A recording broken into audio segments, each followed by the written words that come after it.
Bismillahirrahmanirrahim. Assalamualaikum warahmatullahi wabarakatuh. Waalaikumsalam warahmatullahi wabarakatuh. Bismillahirrahmanirrahim. Innal hamdalillah nahmaduhu wa nasta'inu wa nastaghfiru wa na'udzubillahi min syururi anfusina wa min sayyiati a'malina may yahdihillahu fala mudhillalah wa may yudlilhu fala hadiyalah. Asyhadu an la ilaha illallah wahdahu la syarikalah wa asyhadu anna Muhammadan abduhu wa rasuluh. Rabbi shrah li sadri wa yassir li amri wahlul 'uqdatam min lisani yafqahu qawli. Amma ba'd.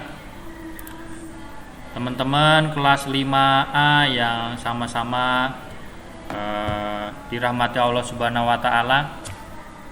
Alhamdulillah di hari Rabu pagi ini kita jumpa lagi, kita bertemu lagi di meeting room kali ini, yang mana pagi hari ini kita kembali lagi belajar tematik. Mudah-mudahan apa yang kita pelajari nanti bisa mendapatkan ilmu yang bermanfaat. Amin ya robbal alamin. Sholawat, teriring salam tidak lupa kita sanjungkan kepada suri toladan kita, yaitu Nabi besar Muhammad SAW, juga kepada keluarga, sahabat serta kita sebagai umatnya. Mudah-mudahan kita senantiasa istiqomah dalam menjalankan sunnah-sunnah beliau, sehingga kelak di yaumil qiyamah kita mendapatkan syafaatnya. Amin ya robbal alamin. Sebelum kita mulai ke pelajaran, Mister mohon maaf apabila ada keterlambatan. Sebagaimana biasanya di hari Senin, Rabu, dan Jumat itu selain ada streaming, yang mana streaming hari ini tidak bisa tayang karena ada kendala di studio sekolah. Nah, selain ada streaming, Bapak Ibu Dewan Guru itu ada briefing pagi. Jadi mohon dimaklumi apabila ada keterlambatan 5-10 menit. Baik, untuk selanjutnya kita langsung saja kembali ke buku tematik. Halaman kemarin kalau tidak salah di Mister tandanya sampai halaman 37, di mana terakhir itu kita sudah membahas tentang keuntungan ataupun manfaat daripada letak geografis dan letak astronomis Indonesia, yang mana keuntungan dari letak geografis beberapa di antaranya adalah memiliki 2 musim, kemudian secara ekonomi itu Indonesia karena terletak di antara 2 benua ya menjadi jalur perdagangan dan pelayaran dunia, banyak dilintasi oleh kapal-kapal perdagangan dari berbagai negara. Kemudian karena di sekitarnya banyak laut, maka Indonesia juga mendapatkan banyak angin laut yang membawa curah hujan yang lumayan cukup tinggi. Sementara berdasarkan letak astronomis, keuntungannya di Indonesia diantaranya wilayah Indonesia terbagi menjadi 3 bagian waktu ya. Ada waktu Indonesia Timur, waktu Indonesia Tengah, dan waktu Indonesia Barat. Kita saat ini Jawa Barat itu berada di wilayah Indonesia bagian barat ya. Jawa Barat atau kita saat ini ada di wilayah Indonesia bagian barat. Jadi kalau sekarang kita pukul 7.49, saudara-saudara kita yang ada di Indonesia bagian tengah itu sudah pukul 8.49. Jadi selisihnya 1 jam. Assalamualaikum Mister, saya telah Mister. Waalaikumsalam. Ya, silahkan gabung. Langsung dipersiapkan bukunya. Kemudian ya, halaman 37 ya. Itu beberapa keuntungan berdasarkan letak astronomis dan letak geografis. Oke. Selanjutnya kita ke halaman 39. Halaman 39, oke.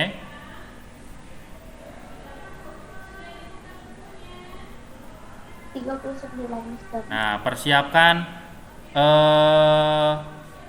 pensil atau stabilonya untuk memberi tanda beberapa pembahasan yang cukup penting. Tadi ada pensil, Mister. Ya nggak apa-apa, digaris bawahi saja. Oke, Mister coba tampilkan.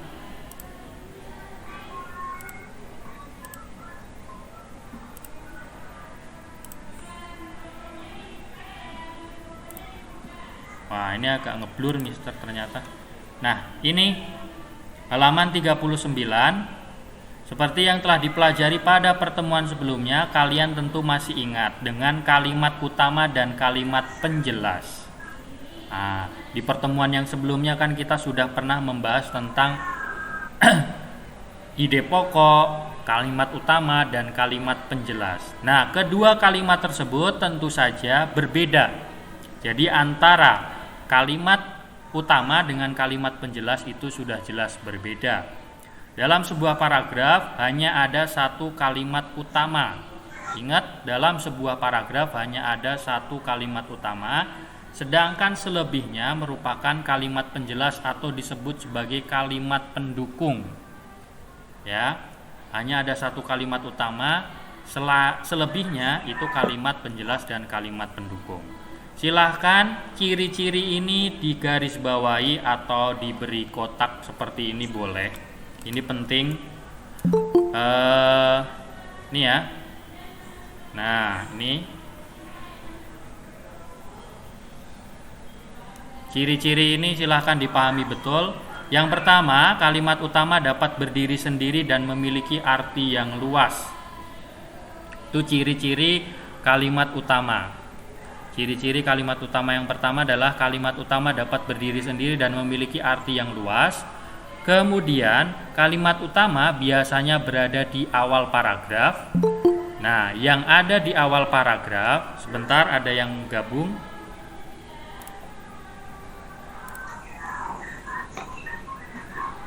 Mana tadi? Nah, yang ada di awal paragraf, kalimat utama yang ada di awal paragraf itu namanya paragraf deduktif. Ini pernah Mister singgung di awal-awal. Namun terkadang berada juga di akhir atau disebut juga dengan induktif. Ini sering keluar di soal latihan maupun ulangan. Jangan sampai tertukar ya. Kalau in ya di dalam, kalau deduktif berarti di awal. Kemudian ciri yang ketiga, kalimat utama berisi satu permasalahan yang dapat dikembangkan lebih rinci. Jadi dalam kalimat utama itu hanya berisi satu permasalahan. Nah, dari permasalahan itu nantinya bisa dikembangkan lagi di dalam kalimat-kalimat penjelas. Kemudian ciri yang keempat, kalimat utama merupakan pernyataan yang bersifat umum dan dapat dikembangkan lagi. Jadi sifatnya umum di kalimat utama ini, nanti dikembangkannya di kalimat penjelas. Tolong ini dipahami betul-betul. Kemudian itu ciri kalimat utama. Berikutnya ini ciri kalimat penjelas. Nah, di mana ciri kalimat penjelas ada 3. Apa saja? Yang pertama, kalimat penjelas merupakan pendukung kalimat utama. Ini kata kuncinya.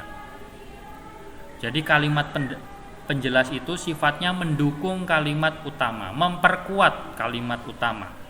Kemudian ciri yang kedua, kalimat penjelas menjelaskan topik. Ya, namanya kalimat penjelas sudah pasti menjelaskan topik atau ide pokok.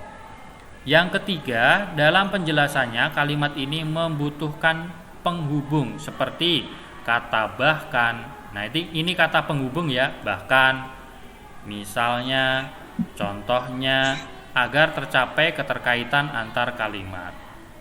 Itu ciri-ciri kalimat penjelas. Masing-masing dipahami supaya tidak tertukar antara ciri kalimat penjelas dengan ciri kalimat utama. Sampai di sini ada yang mau ditanyakan? Tidak, Mister. Tidak. Kalau tidak, Mister akan lanjutkan. Nah, Sekarang di sini ada contoh bacaan, judulnya pergerakan. Mister bacakan, simak baik-baik. Salah satu ciri makhluk hidup adalah dia bergerak atau berpindah dari suatu tempat ke tempat lain, termasuk hewan. Hewan bergerak untuk melacak mangsa, mencari pasangan, atau meloloskan diri dari pemangsa. Gerak dikontrol oleh otak yang mengirimkan sinyal melalui sistem saraf ke otot. Otot berkonsentrasi terhadap kerangka yang menggerakkan sendi-sendi anggota gerak. Anggota gerak hewan tergantung cara hidupnya.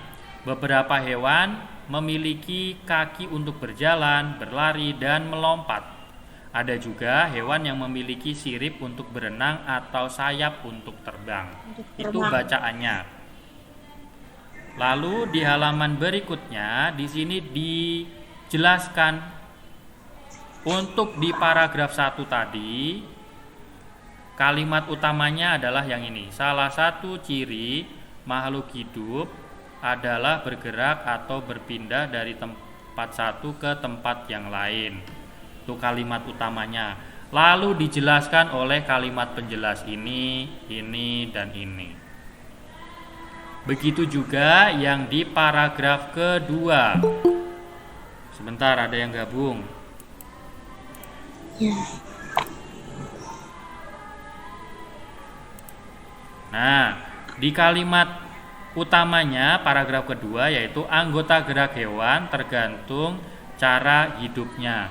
Diperjelas oleh kalimat penjelasnya dua kalimat ini.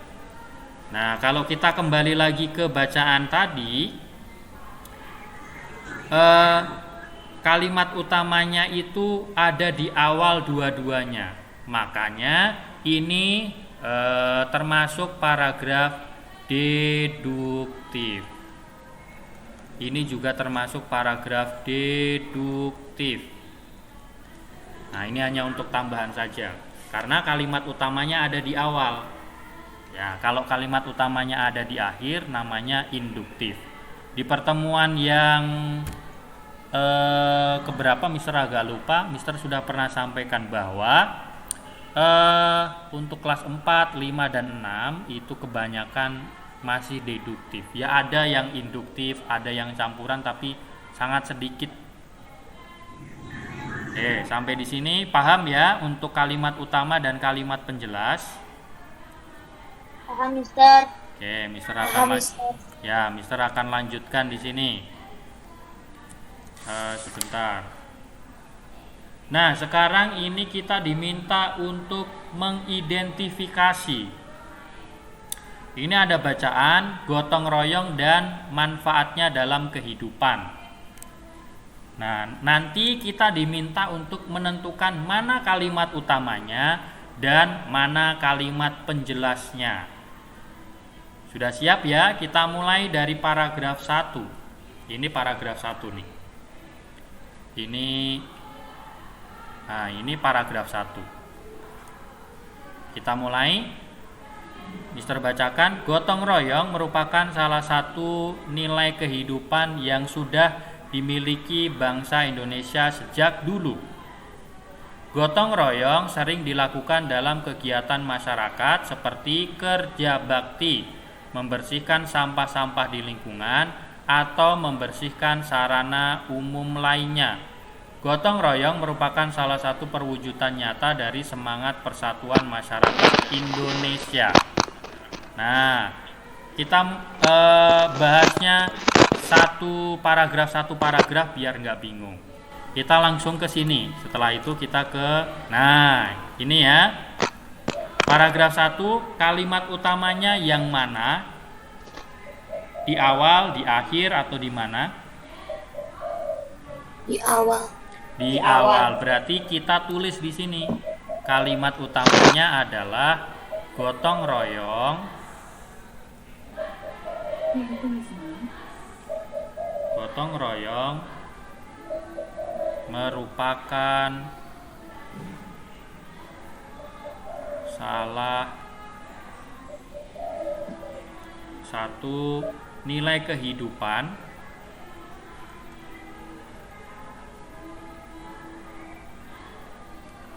salah satu nilai kehidupan yang dimiliki bangsa Indonesia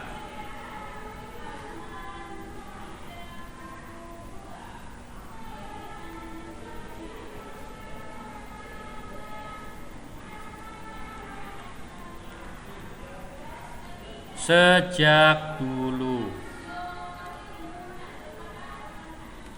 Nah, itu kalimat utamanya. Silakan ditulis dulu. Ada yang gabung lagi, sebentar.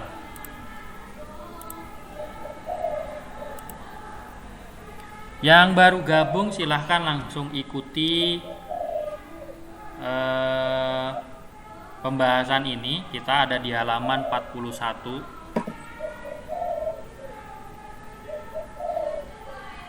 Assalamualaikum Mister, maaf baru bergabung. Ya, silakan langsung ikuti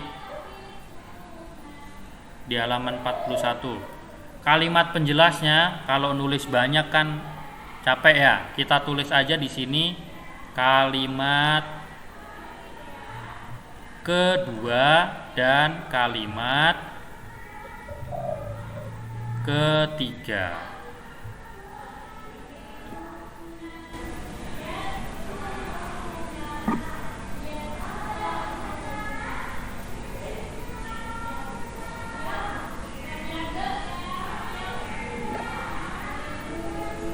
Nah, kalimat kedua dan ketiga di paragraf 1.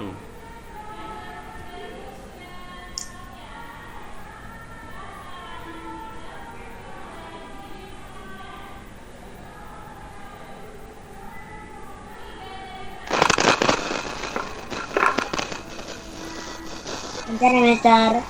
Ya, di mute dulu ya teman-teman supaya tidak mengganggu pembahasan.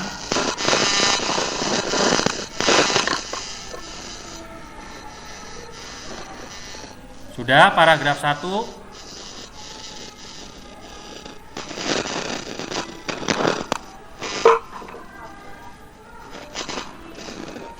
Sudah. Oke, kita ke paragraf 2. Nah, Mister balik lagi ke sini nih. Paragraf 2-nya yang mana? Paragraf 2-nya yang ini. Ini paragraf kedua. Yang kemeresek itu punya siapa? Tolong di mute dulu. Nah, ini paragraf kedua. Istilah gotong royong berasal dari bahasa Jawa. Gotong royong berarti pikul atau angkat. Gotong berarti pikul atau angkat, dan royong berarti bersama-sama. Jadi gotong royong diartikan mengangkat secara bersama-sama atau mengerjakan secara bersama-sama. Gotong royong juga dapat dipahami sebagai bentuk peran aktif setiap individu untuk terlibat dalam sebuah kegiatan. Nah, sekarang menurut kalian mana kalimat utamanya?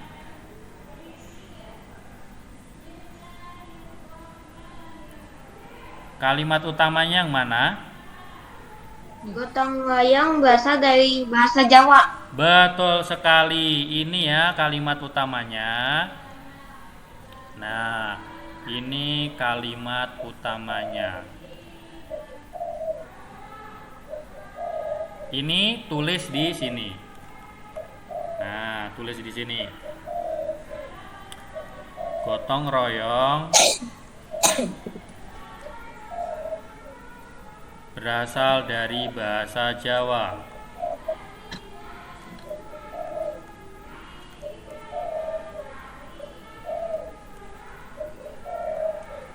Nah, gitu. Kalimat penjelasnya ya kalimat kedua, ketiga, dan keempat di sini. Kalimat kedua, kalimat ketiga, dan kalimat keempat pada paragraf kedua. Nah, seperti itu. Bentar Mister.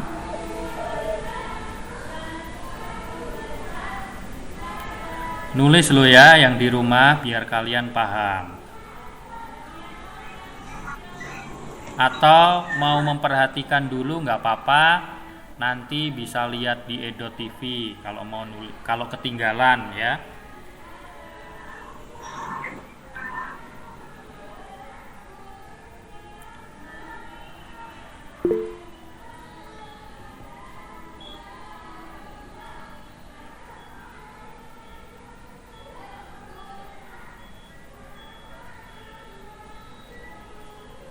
Lanjut.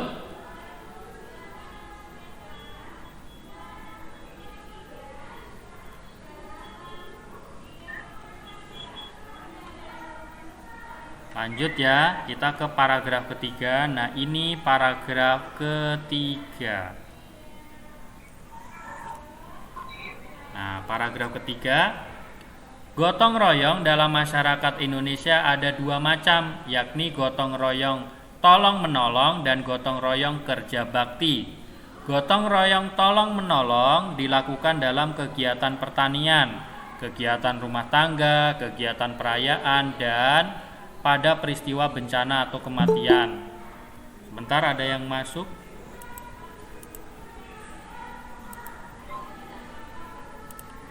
Banyak banget yang masuk. Nah, sementara gotong royong kerja bakti biasanya dilakukan untuk mengerjakan suatu hal yang sifatnya untuk kepentingan umum, seperti membersihkan sampah-sampah atau pos kampling di lingkungan sekitar. Yang baru datang silahkan dibuka halaman 41. Nah, coba ditentukan paragraf ketiga ini mana kalimat utamanya. Gotong royong dalam masyarakat Indonesia ada gotong royong tolong menolong dan gotong royong kerja bakti. Betul, kalimat utamanya ini. Ya, sudah mulai paham. Nih. Ini kalimat utamanya. Jadi, ini kalimat utamanya nanti akan dijelaskan oleh kalimat-kalimat penjelas ini. Ini ya kalimat utamanya.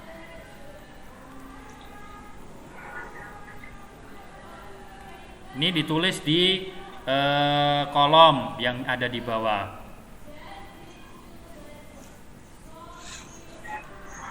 Sini ya, tulisnya di sini. Gotong royong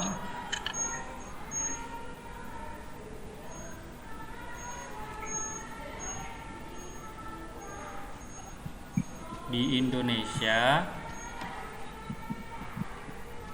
ada dua macam, yakni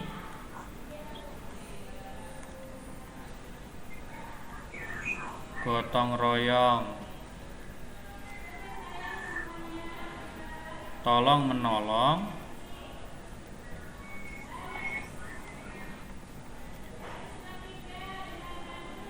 dan gotong royong kerja bakti. Nah, gitu. Kalimat penjelasnya ya kalimat kedua, kalimat ketiga,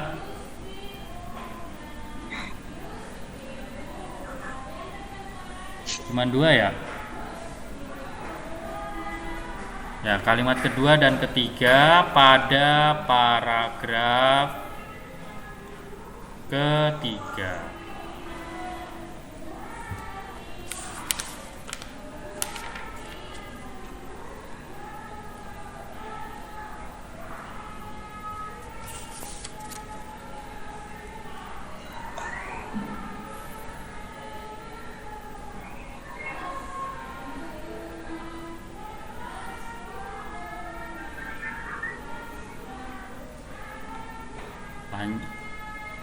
Sekarang kita ke paragraf yang keempat. Paragraf keempat. Gotong royong memberikan banyak manfaat dalam kehidupan bermasyarakat. Manfaat gotong royong antara lain meringankan beban pekerjaan yang harus ditanggung. Kemudian menumbuhkan sikap sukarela, tolong-menolong, kebersamaan, dan kekeluargaan antar sesama anggota masyarakat, menjalin dan membina hubungan sosial yang baik dan harmonis antar warga masyarakat, serta meningkatkan rasa kesatuan dan persatuan bangsa. Coba tentukan mana kalimat utamanya. Gotong royong memberikan banyak manfaat dalam kehidupan bermasyarakat. Oke, bagus sekali. Jadi kalimat utamanya yang ini ya. Nah, titiknya ada, kuncinya ada kata di manfaat, karena manfaatnya di sini dijelaskan. Ini kalimat utamanya.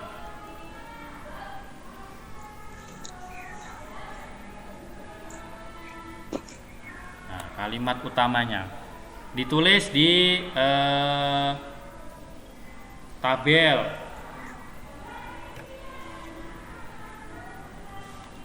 Tabel di sini. Nah, gotong royong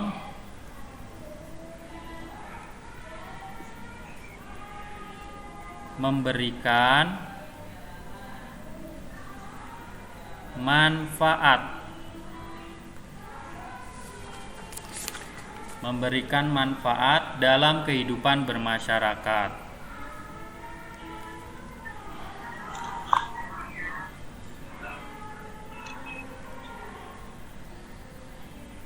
Dalam apa Ustaz? Dalam kehidupan bermasyarakat. Maaf kalau tulisannya jelek.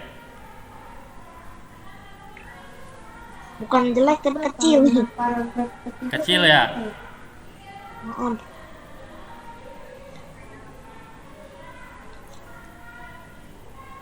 Nah, kalimat penjelasnya di sini hanya ada satu kalimat, yaitu kalimat kedua pada paragraf keempat.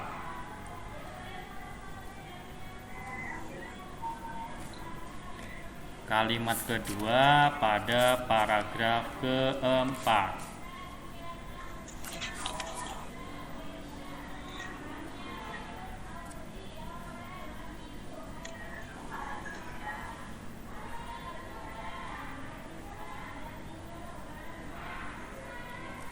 Sudah?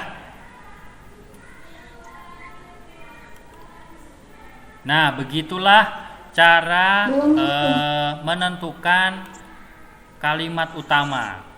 Nah, tadi sudah banyak yang paham ya. Syaratnya. Tadi saya ketinggalan yang di kalimat ini, Mister.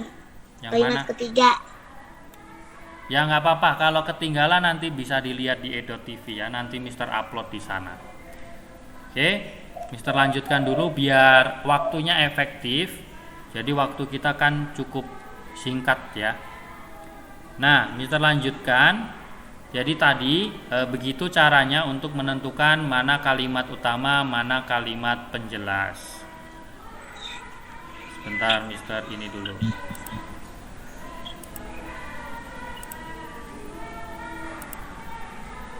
Nah, gitu ya caranya. Untuk menentukan kalimat utama dan kalimat penjelas, kalian harus membaca. Kalau nggak membaca nggak bisa menentukan. Tadi yang bisa menjawab itu karena membaca dulu. Oh, ini kalimat utamanya, ini kalimat penjelasnya. Bisa ya? Nah, nanti untuk bahasa Indonesia praktek KI 4 hariannya diminta untuk mengembangkan kalimat utama menjadi paragraf. Misalnya kalimat utamanya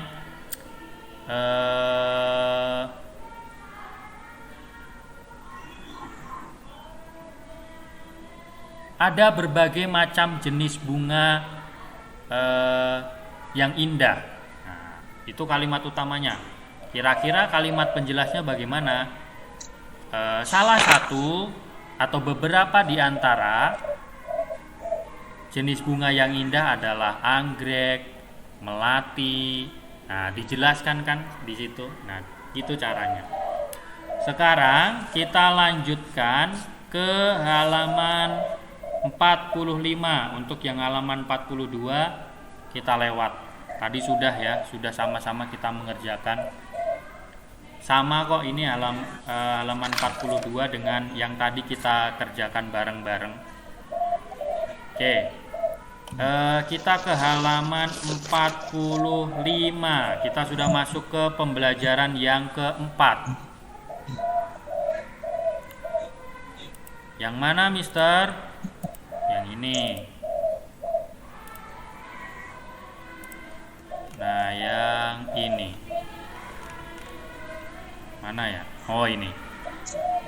Nah, masih ingatkah kalian pada pembahasan kita sebelumnya kita pernah membahas tentang letak astronomis dan letak geografis Indonesia berdasarkan peta.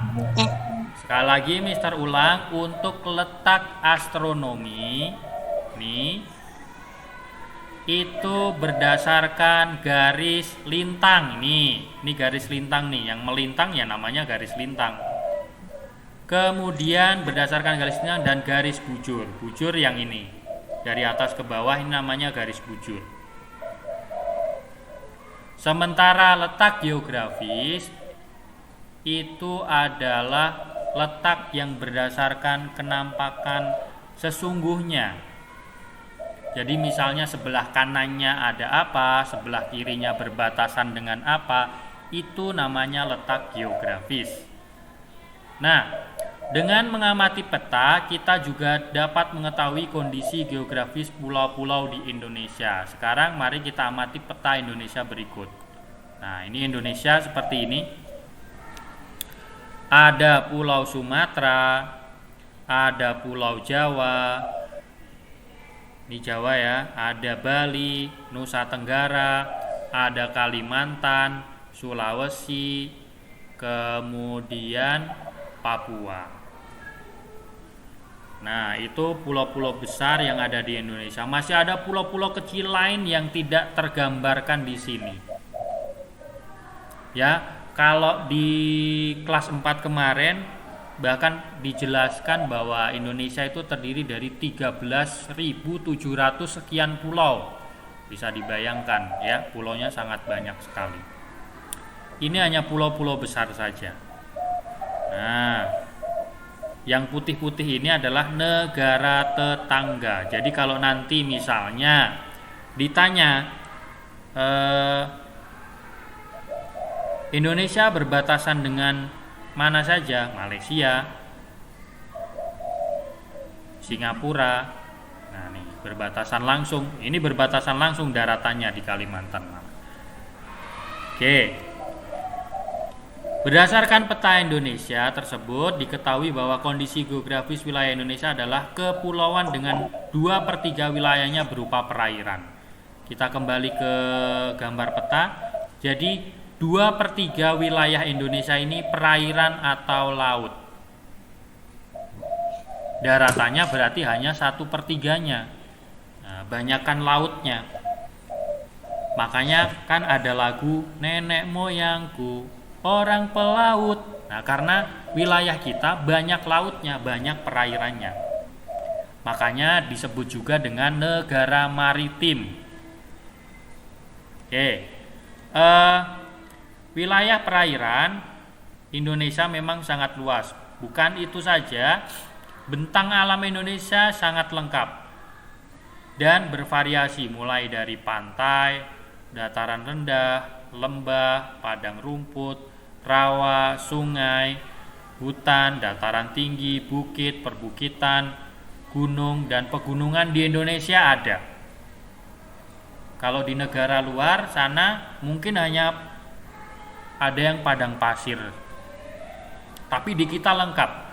Pantai punya, dataran rendah ada, lembah banyak, padang rumput banyak di Nusa Tenggara ya. Rawa di mana-mana ada, sungai di tiap pulau ada, hutan di Sumatera dan Kalimantan masih sangat luas, dataran tinggi mulai dari Sumatera, Jawa, dataran tinggi banyak. Kemudian bukit, perbukitan itu ada, lengkap di Indonesia. Selain itu, Indonesia juga banyak terdapat gunung berapi. Nah, kemudian danau dan sungai, baik sungai besar maupun sungai kecil, sungai panjang maupun sungai pendek. Nah, Indonesia banyak gunung berapinya ya, karena ada di sirkum Pasifik dan sirkum Asiatik. Indonesia ini mulai dari Sumatera memanjang ke sini banyak gunung berapinya dan masih banyak yang aktif. Oke. Sungai danau banyak sekali. Ada sungai yang panjang, ada yang pendek, ada yang lebar. Kemudian pulau yang satu dan pulau yang lain memiliki karakteristik kondisi geografis yang berbeda-beda, termasuk dengan hasil alamnya. Seperti tadi yang Mister sampaikan, Sumatera dan Kalimantan kondisi geografisnya mereka di sana cenderung lebih banyak hutannya. Kalau di Jawa itu sudah menjadi bangunan semua. Ya ada sawahnya, tapi di Jawa sekarang pembangunan cukup banyak. Nah, setelah kita mengetahui letak geografis negara Indonesia, mari kita pelajari keadaan geografis pulau besar di Indonesia, seperti Pulau Sumatera, Jawa, Kalimantan, Sulawesi, Papua, dan Nusa Tenggara. Mari kita coba diskusikan bersama-sama. Nah, kita diminta untuk mendiskusikan ini, pulau-pulau besar yang ada di Indonesia. Kita mulai dari Pulau Sumatera. Pulau Sumatera merupakan pulau terluas ke-6 di dunia. Di dunia ya, dan banyak terdapat rawa. Mempunyai luas, ada yang tahu berapa luas dari Pulau Sumatera? Nih, dia pulau terluas ke-6 di dunia. Ada yang tahu berapa luas Pulau Sumatera?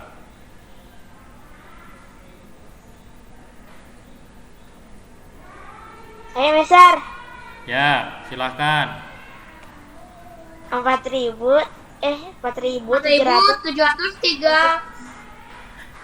Bukan 4.000 tapi 473.481 kilometer. Ya nggak apa-apa, searching atau googling nggak apa-apa. Kan jadi paham kamu.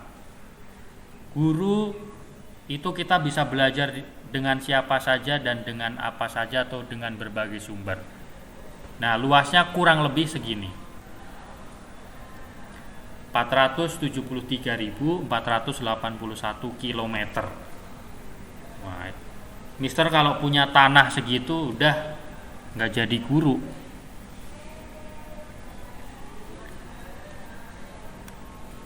Oke, dilanjut. Batas timur adalah Pulau Kalimantan dan Selat Malaka. Kita kembali ke sini. Batas timurnya ini kan ada utara. Nah, timur sini berarti batas timurnya ini. Nih, batas timurnya Pulau Sumatera. Di situ disebutkan Selat Malaka dan Pulau Kalimantan. Nah, ini Selat Malaka nih, ini Pulau Kalimantan. Itu batas timurnya.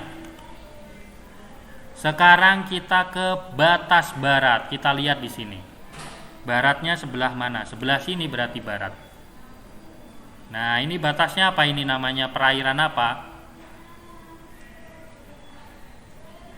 Masih termasuk Samudra Hindia. Jadi batas baratnya adalah Samudra Hindia. Samudra yang sangat luas, Samudra Hindia.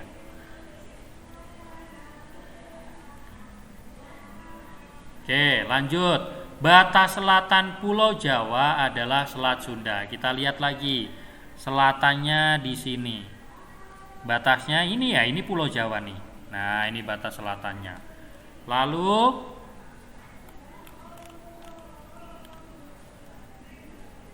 batas utaranya kita lihat. utara. Nah, ada Thailand, Malaysia, batas utaranya ya.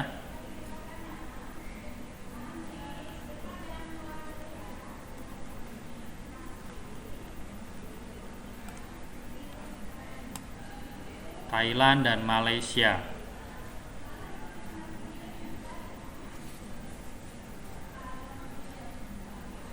Kemudian di Sumatera banyak terdapat gunung berapi aktif seperti Marapi, Talang. Nah, Sinabung ini yang aktif banget. Di berita tuh hampir sering sekali diberitakan sering mengeluarkan guguran lava. Sinabung ada di Karo, Sumatera Utara. Terus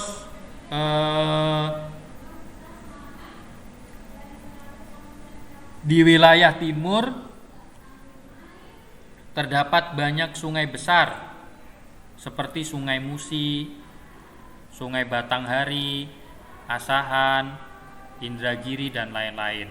Adapun di wilayah barat sampai selatan membentang Bukit Barisan. Nah, nih dari sini nih Bukit Barisannya. Nah, panjang Bukit Barisan. Bahkan Bukit Barisan dijadikan nama Komando Daerah Militer atau Kodam.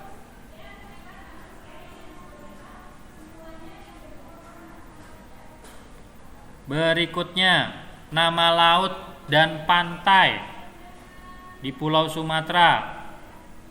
Ada yang tahu nama lautnya? Nama laut dan pantai ya tadi Samudra Hindia.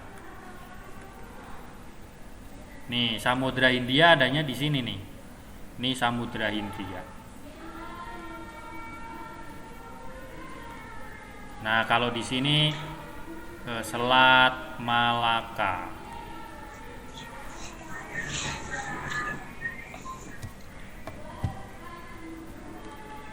Oke, itu ya.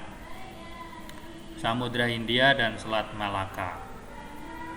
Sayangnya waktu Mister sudah mau habis. Kita lanjutkan lagi nanti setelah jeda waktu istirahat ya. Oke, kita lanjutkan untuk yang Pulau Jawa. Nah, ini dia Pulau Jawa. Pulau Jawa merupakan wilayah terluas kelima di Indonesia. Jadi di Indonesia kan ada berbagai macam pulau. Nah, Pulau Jawa menempati posisi pulau terluas kelima di Indonesia. Merupakan pulau terbesar ke-13 di dunia. Nah, di dunia menempati urutan ke-13. Nah, Pulau Jawa terbentuk dari aktivitas vulkanik dengan deretan gunung-gunung berapi membentuk jajaran yang membentang dari timur hingga barat dengan endapan aluvial sungai. Hal ini menyebabkan tanah di Pulau Jawa subur. Nah, jadi dari timur sini sampai ke barat itu banyak membentang gunung-gunung berapi. Nah, dari gunung berapi tadi mengakibatkan kondisi di Pulau Jawa ini memiliki tanah yang subur. Nah, sekarang kita bahas luasnya. Luas Pulau Jawa. Ada yang tahu berapa luas Pulau Jawa? Saya minta Berapa? 128.297 km. Ya, 128.297 km persegi. Itu luas Pulau Jawa. Kemudian kita ke letak geografisnya. Mulai dari batas-batasnya. Batas timur Pulau Jawa adalah Pulau Bali dan Selat Bali. Nah, di sini ini Selat Bali nih. Ini Selat Bali. Di sebelah sini nanti ada Pulau Bali. Nah, di sebelah situ ada Pulau Bali. Kemudian batas barat berarti di sebelah sini. Ini batas baratnya. Ya. Batas baratnya adalah ini namanya Selat Sunda. Nah, ini Selat Sunda nih.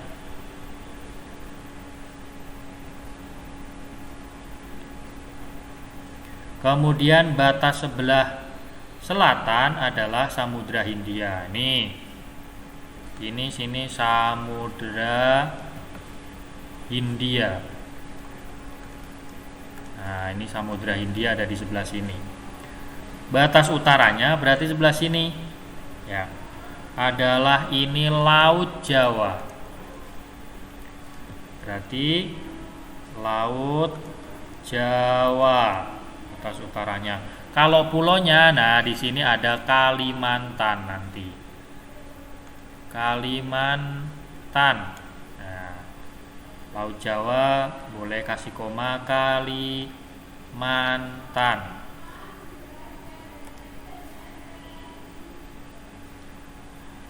Nama gunungnya banyak. Yang terkenal di Jawa Barat ada Gunung Tangkuban Perahu.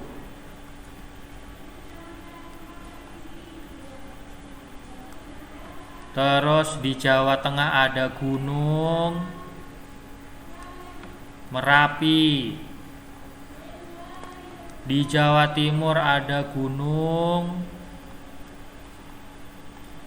Lawu.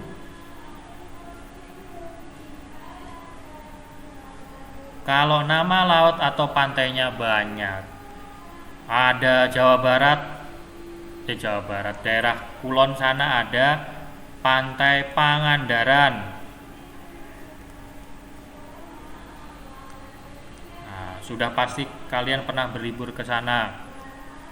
Kemudian di daerah Jogja sana ada Pantai Parang Tritis. Banyak malahan pantai-pantai di daerah Gunung Kidul sekarang. Kemudian ada Tanjung Lesung. Nah, Pantai Tanjung Lesung. Kalau sungai yang paling terkenal adalah Sungai Bengawan Solo. Itu sungai paling terkenal di Pulau Jawa.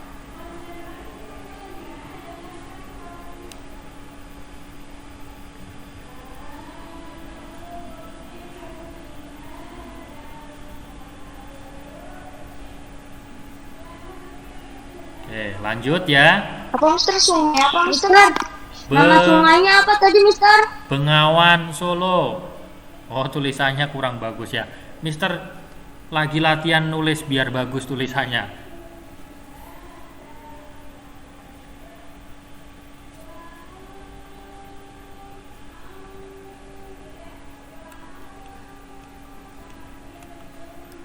Kita lanjut ke Pulau Sulawesi. Nah, inilah Pulau Sulawesi. Jadi kalau kalian lihat di peta nanti jangan bingung-bingung. Gambarnya seperti ini Pulau Sulawesi. Oh, ada yang gabung ternyata. Nah, ini Pulau Sulawesi nih. Ingat-ingat ya. Bentuknya seperti ini kayak huruf K.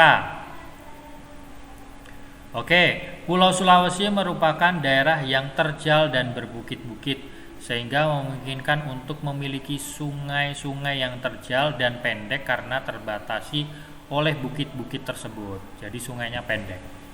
Di Sulawesi juga banyak terdapat palung laut dan basin, sehingga basin-basin tersebut membentuk seperti Selat Makassar, Laut Flores, dan Laut Banda.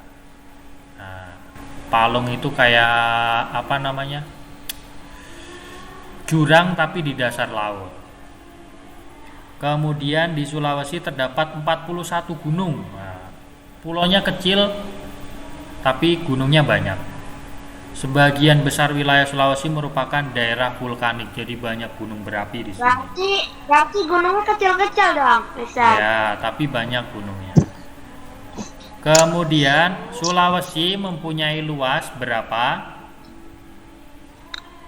180.681 km. Ya, kalau di Mister tadi ada 174.600 km. Kemudian persegi ya ini. Kita ke letak geografisnya sebentar, ada yang masuk sepertinya. Oh tidak. Nah, batas timur. Nah, nih. Batas timur. Dari Sulawesi ini adalah Kepulauan Maluku dan Laut Maluku. Kemudian batas baratnya berarti sebelah sini itu adalah Selat Makassar dan Pulau Kalimantan. Selat Makassar dan Kalimantan, gitu aja. Dan Kalimantan. Nih, sebelah sininya itu, sebelah sini ini Kalimantan. Terus batas selatannya adalah, nih batas selatannya berarti sebelah sini itu Nusa Tenggara. Nah, kemudian batas utaranya berarti sebelah sini. Batas utaranya adalah Laut Flores dan Filipina. Laut Flores dan Filipina. Nah, di sebelah sini ada negara Filipina. Nah, ini Filipina nih. Oke.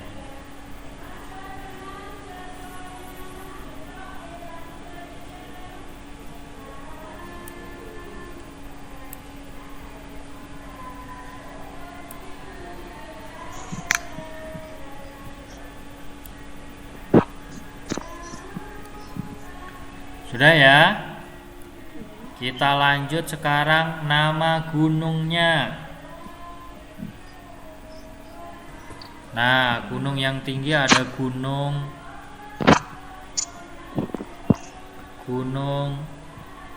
Latimojong. Namanya cukup asing. Nah, Gunung Latimojong. Kemudian nama pantainya ada Pantai Tanjung Bira. Tanjung Bira. Itu di Sulawesi Selatan sana. Kalau nama sungainya ada Sungai Tondano. Yang cukup terkenal Sungai Tondano.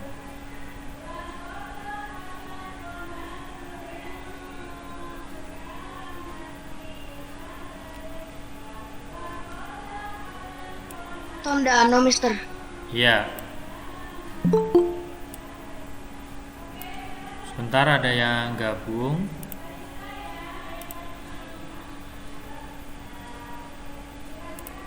Nah, ada Sungai Tondano. Sudah Sulawesi, kita lanjut ke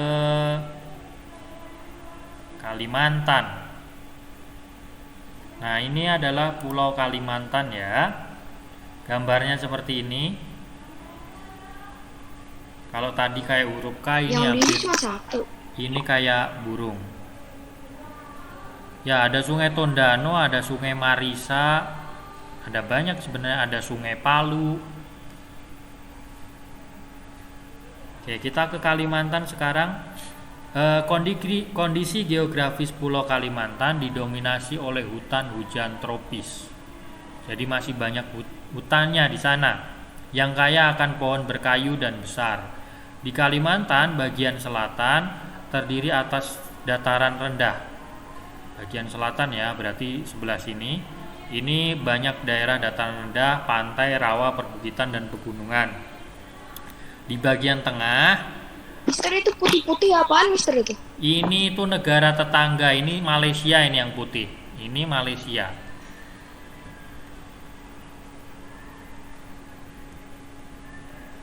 Nah, ini Malaysia yang putih. Terus di bagian tengah, jadi di tengah sini ini terdapat pegunungan Meratus yang membujur dari utara hingga selatan. Nah, ada pegunungan Meratus. Di bagian timur terdapat daerah perbukitan yang ditumbuhi oleh hutan primer, hutan sekunder, semak belukar dan padang ilalang sebelah timur ya. Kemudian di bagian barat dataran rendah terdiri atas rawa monoton, rawa banjir, rawa pasang surut dan daerah aluvial. Pada daerah ini ditumbuhi hutan bakau, kemudian rawa dan lahan berbagai jenis rawa. Nah, banyak rawanya di sana. Terus ada yang tahu luas Kalimantan berapa? Ini pulaunya besar nih. 743.330 betul kilometer persegi. Itu luas dari pulau Kalimantan.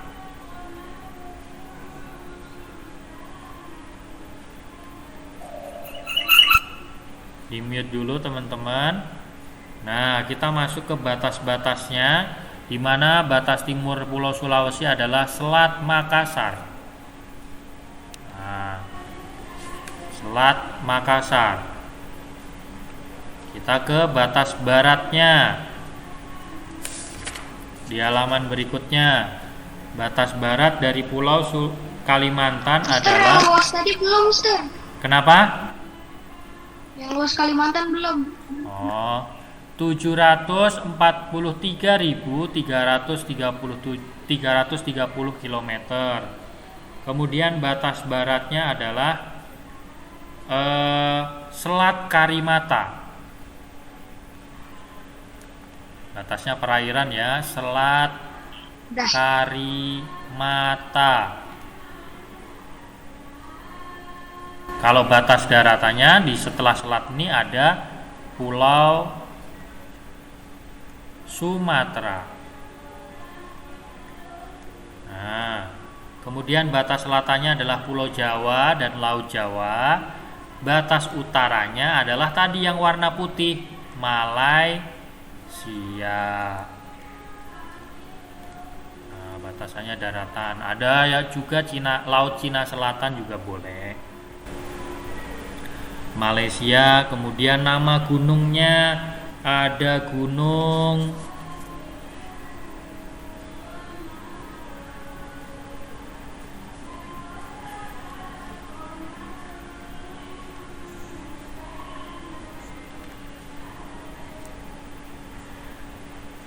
Beti Kapi.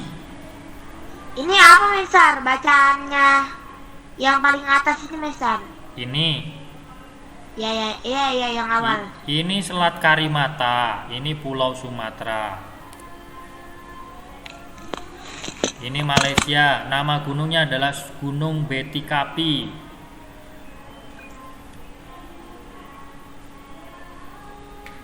Kalau nama laut dan pantainya tadi laut, Mister belajar nulis yang rapi. Laut Cina Selatan. Kemudian ada pantai Kakaban. Nama sungainya banyak. Yang terkenal adalah Sungai Barito, Kalimantan Timur kalau nggak salah. Sungai Barito, kemudian ada Sungai Kapuas. Gunung apa ini Mesar? Gunung Beti Kapi. Ini Laut Cina Selatan, Pantai Kakaban. Kalau sungainya Sungai Barito. Makanya ada klub sepak bola di sana namanya Barito Putra. Oh, yang pernah tanding ini ya? Piala Presiden. Ya, Atau nggak ya? sudah ya.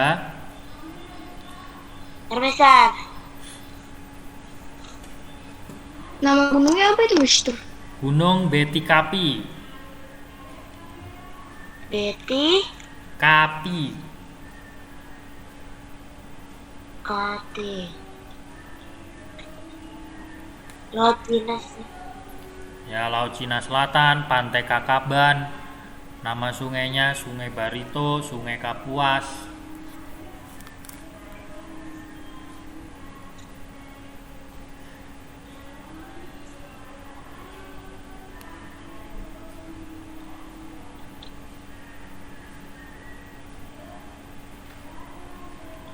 Lanjut kita ke pulau berikutnya, yaitu Pulau Papua. Nah, bentuk Pulau Papua seperti ini, kayak kepala burung. Nah, Pulau Papua adalah pulau yang terletak di utara Australia. Nah, sebelah sini nih ada negara Australia. Nah, sebelah sini ya. Kemudian Papua ini merupakan wilayah Indonesia bagian timur. Tadi sudah dijelaskan ya, di kita kan dibagi menjadi 3 wilayah pembagian waktu: timur, tengah, dan barat. Pulau Papua juga merupakan pulau terbesar di Indonesia dan termasuk pulau besar kedua di dunia setelah Pulau Greenland.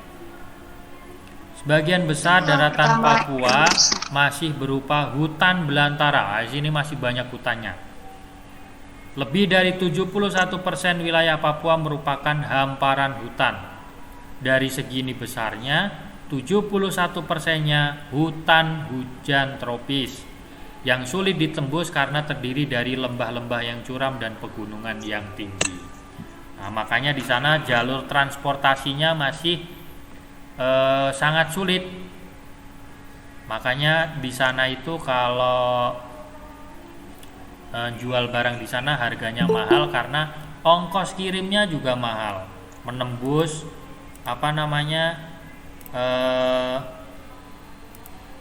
bukit-bukit yang curam, pegunungan yang tinggi. Jadi biaya di sana cukup mahal. Bahkan waktu itu satu kantong sak semen kalau di sini mungkin harganya 100.000, di sana bisa 1 juta. Bensin atau premium atau pertamax di sini 10.000, di sana bisa 60.000. Karena sulitnya untuk menembus wilayah di daerah sana. Di sana harus pakai helikopter, kalau enggak pakai pesawat baru bisa. Kalau enggak mau ya jalan kaki, cuman waktunya lebih lama. Nah, makanya di Indonesia Timur sana, khususnya Papua, dikembangkan pembukaan jalan. Supaya apa? Supaya nanti harga-harga itu nggak terlalu beda jauh dengan wilayah-wilayah pulau yang lain. Kita lanjutkan kembali ke sini. Puncak gunung tertinggi di Indonesia berada di Papua, ya ini namanya Gunung Jayawijaya. Gunung ini puncaknya ditutupi salju. Tuh. Tingginya kurang lebih 4.880 meter di atas permukaan laut. Jadi cukup tinggi. Nah, puncaknya salju. Jadi kalau ke sana, kalau mendaki di gunung ini sampai ke atas puncak sudah diselimuti salju di gunungnya. Oke. Kalau kita kan harus ke Trans Snow World kalau mau salju. Selanjutnya, Papua memiliki luas kurang lebih 785.753 km persegi. Itu luasnya. Kemudian batas timurnya adalah Papua Nugini. Papua Nugini itu apa, Mister? Nih. Jadi ini harusnya ada di sini, ini Papua Nugini. Mister, saya pernah ke sana, Mister. Ya, jadi harusnya sini putih karena daratan bukan perairan ya. Itu Papua Nugini di situ. Kemudian batas baratnya adalah Laut Arafuru. Namanya agak susah. Laut Arafuru. Laut Nih. apa? Nih, ini Laut Arafuru. Arafuru ya? Arafuru.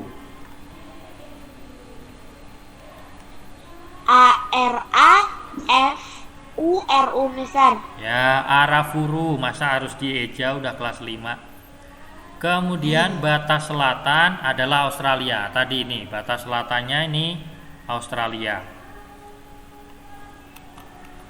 Kemudian batas utaranya adalah Samudra Pasifik. Samudra Pasifik. Tadi nama gunungnya di sini sudah disebutkan tuh. Gunung. Mister, ini kita Google Meet sampai jam berapa, Mister? Ya, kita selesai biasanya sampai jam berapa? Setengah 12 kan? 12. Gunung Jaya Wijaya.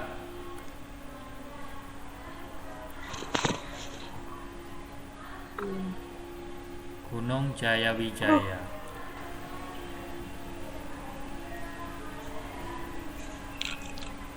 Nama laut dan pantai paling terkenal adalah Raja Ampat. Banyak wisatawan yang pengen berkunjung ke sana, Raja Ya. Ampat.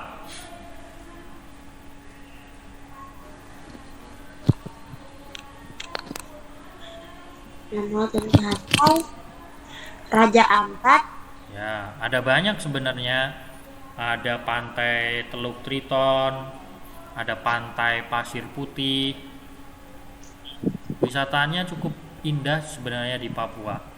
Nama sungainya yang paling terkenal adalah Sungai Membramo. Sungai Membramo.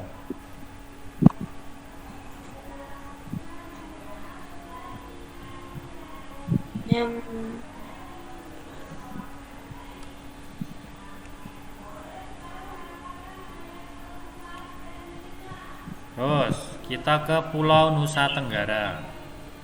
Nih, Pulau Nusa Tenggara. Yang putih-putih ini mana, Mister? Yang putih-putih ini adalah Timor Leste. Nah, dulunya gabung Indonesia, namanya Timor Timur. Tahun berapa ya, Mister, agak lupa. Itu memisahkan diri dari Indonesia, mendirikan negara namanya Timor Leste. Oke, kita kembali lagi.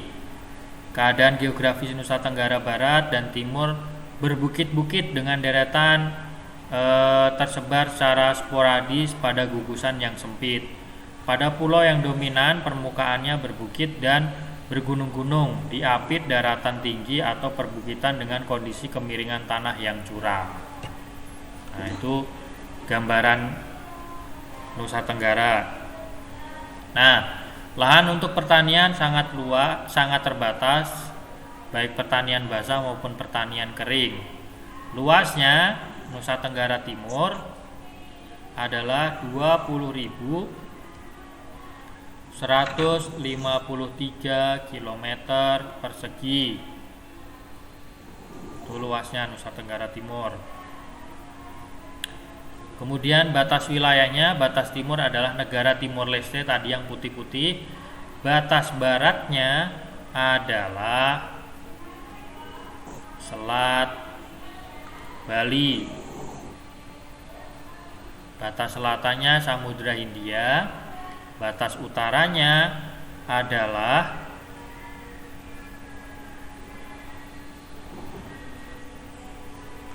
Laut Bali dan Tapi di Timor ada Laut Timor Leste ada Flores. Ada apa, Arsya?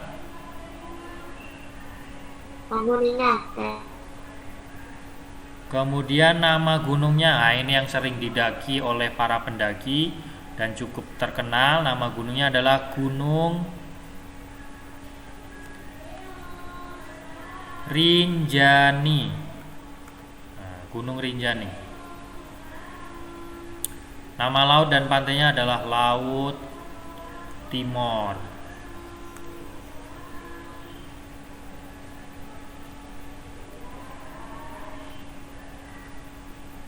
Nama sungainya Ya, adalah Mister.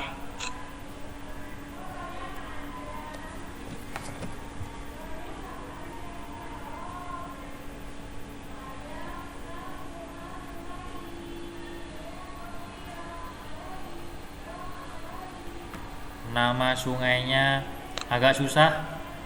Ae Aeseasa Bentar, Mister. nama sungainya.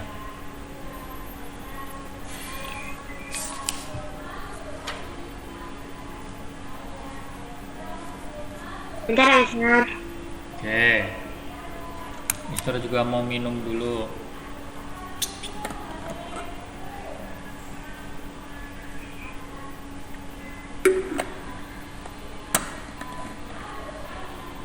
Dan Oke, kalau sudah kita lanjut.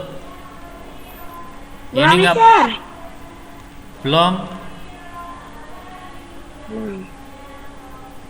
Jadi saya tinggal tulis. Yang rangkuman tidak perlu kita kerjakan ya. Kita tadi sama-sama sudah diskusi. Nanti kerja 2 kali, malah bosan. Laut Timor. Ayah Bentar, Mister. Kenapa? Ayah apa itu Mister? Aeseasa. Kirim bang. Aeseasa. Mister, Ya, izin ke toilet. oke silakan. Nah, yang ayo rumuskan ini tidak perlu kita kerjakan. Tadi kita sudah sama-sama diskusi. Nanti malah Ya, buang-buang Mister. waktu. Terus kita lanjutkan ke halaman selanjutnya. Tapi kayaknya di Mister udah habis nih. Nah, berarti 50. Mister stop screen-nya dulu. Nah,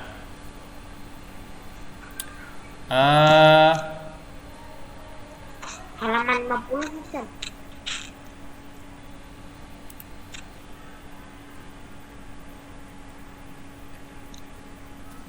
kita ke halaman 50 sekarang. Yay. Nah, ayo aplikasikan.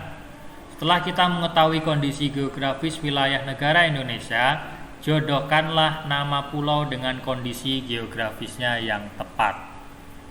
Nah, tadi kan sama-sama mengisi kondisi geografis dari pulau-pulau besar yang ada di Indonesia. Kita diminta untuk menjodohkan dengan cara menarik garis.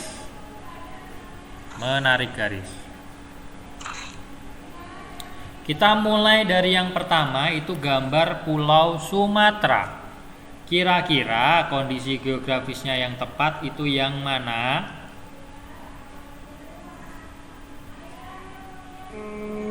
Terbesar di Indonesia. Kenapa? Pulau terbesar di Indonesia. Betul, Sumatera pulau terbesar di Indonesia.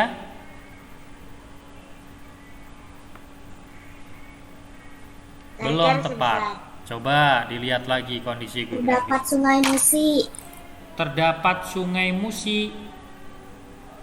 Ya, betul. Tarik garis boleh. Kemudian Pulau Kalimantan. kemudian terdapat Gunung Sinabung.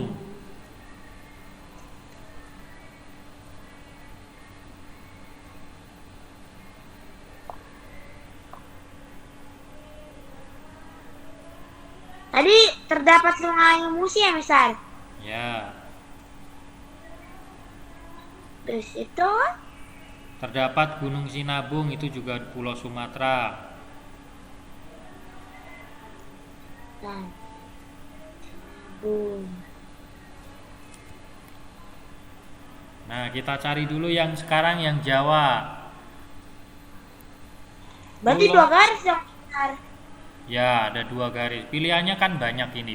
Jadi satu pulau bisa 2 pilihan. Oke, kita ke Pulau Jawa sekarang, yang bawahnya yang nomor 2. Kira-kira Pulau Jawa itu kondisi geografisnya? Terdapat Gunung Merapi ya kan? Bukan? Betul, terdapat Gunung Merapi. Saya udah sering ke Jogja, Mister. Terdapat Nggak Gunung tahu. Merapi.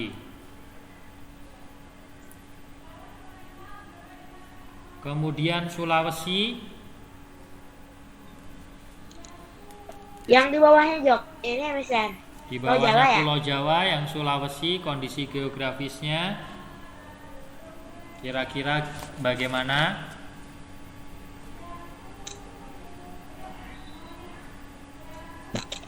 Mister.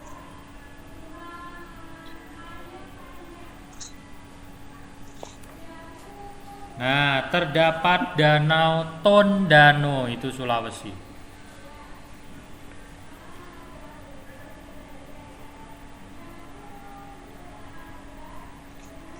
Apa, Mister? Terdapat Danau Tondano, itu Sulawesi. Terus Kalimantan. Nah, Kalimantan baru pulau terbesar di Indonesia. Terus selain itu terdapat pegunungan Meratus. Terdapat pegunungan Meratus. Terdapat Sungai Kapuas. Ya kan? Banyak. Mister. Pulau Kalimantan yang ada putih-putihnya, Mister. Ya. Tadi diingat-ingat bentuknya Pulau Kalimantan seperti apa. Jadi kalau nanti ada pertanyaan di soal, ini pulau apa? Nah, kalian sudah bisa membedakan. Kemudian kita ke Papua. Papua bawahnya ya? Papua ya bawahnya. Pulau terletak di utara Australia, itu Papua.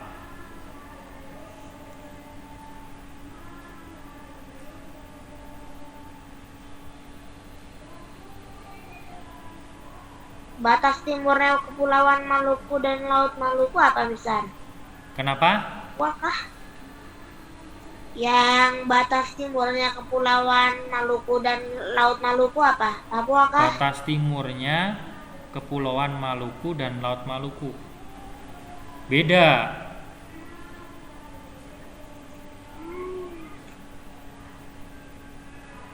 Timurnya Papua Ini kan Papua Nugini.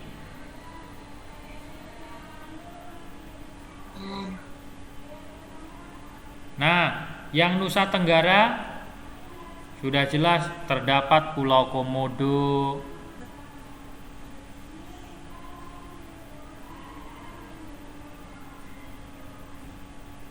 Berbatasan langsung dengan Malaysia dan Brunei dan sana.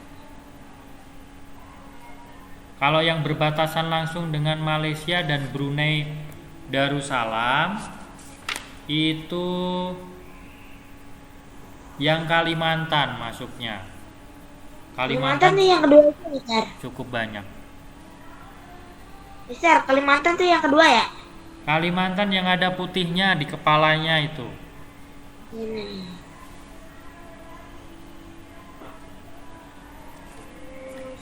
Sudah ya? Masih ada 3 lagi, Mister. Ada pertanyaan Berapa atau lagi? ada yang tertinggal? 2. Aku 2 doang, Mister, sisa 2. Ya, nggak apa-apa, nanti bisa diidentifikasi atau dicari lagi. Cara aku cari dulu. Oh, batas timur adalah Timor Leste, itu juga Nusa Tenggara.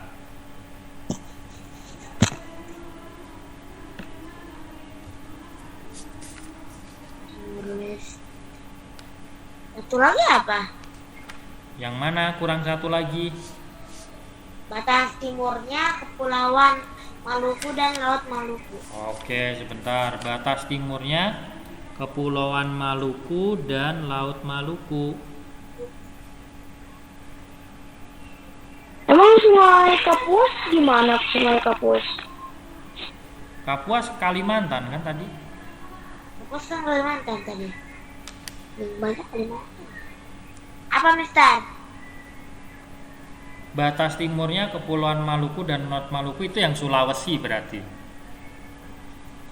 Sulawesi yang kedua, yang ketiga, yang satu.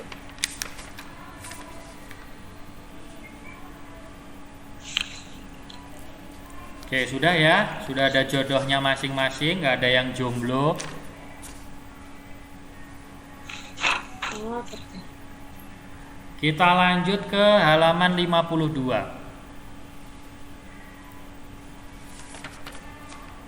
Selesai, Mister. Oke, ke halaman 52.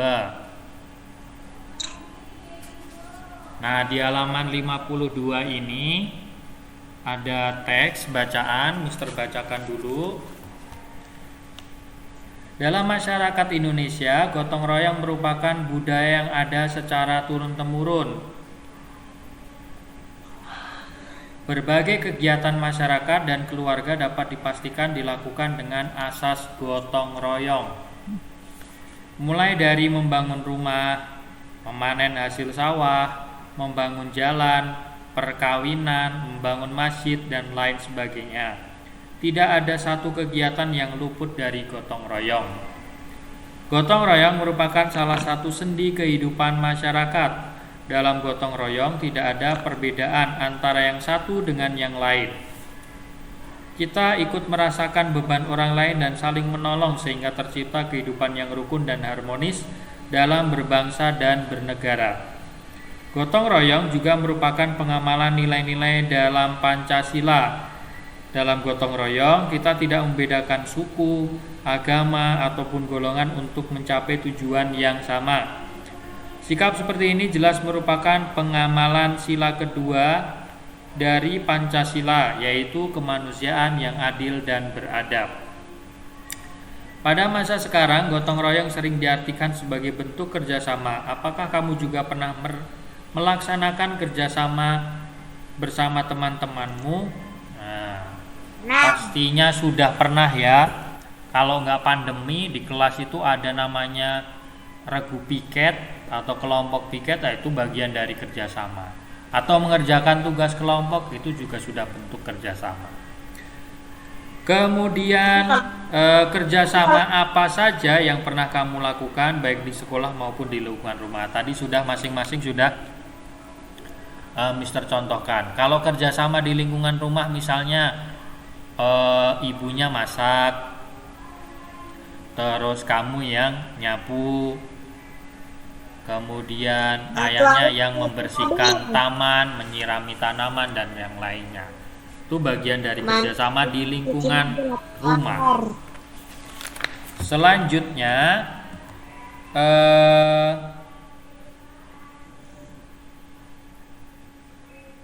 kita diminta untuk menuliskan kesimpulan dari hasil diskusi yang telah kalian lakukan.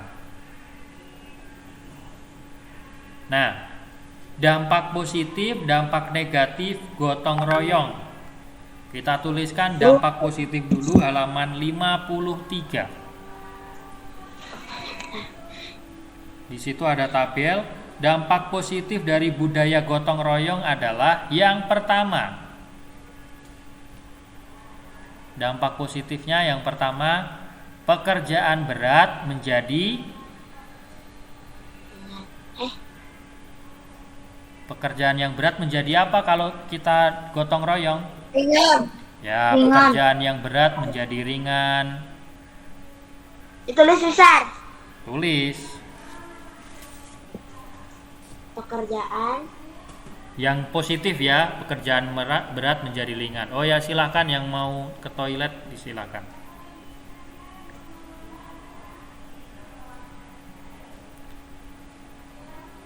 kerjaan Berat menjadi ringan. yang Selain itu, yang kedua dampak positifnya, kalau dilakukan secara gotong royong, kira-kira pekerjaannya itu akan cepat selesai atau lama selesainya? Cepat selesai. Nah, jadi dampak positif yang kedua adalah pekerjaan cepat selesai. Misalnya mendirikan rumah, ada yang bagian mendirikan tiangnya, yang lain ada yang bagian membuat lantainya, ada yang bagian membuat atapnya. Cepat selesai. Berikutnya, Tulis berapa, Mister? kenapa? Tulis berapa? Kan baru 2, satu lagi. Harus 3. Menciptakan kerukunan. Nah, dengan gotong royong otomatis akan tercipta kerukunan. 3 aja, nggak usah banyak-banyak.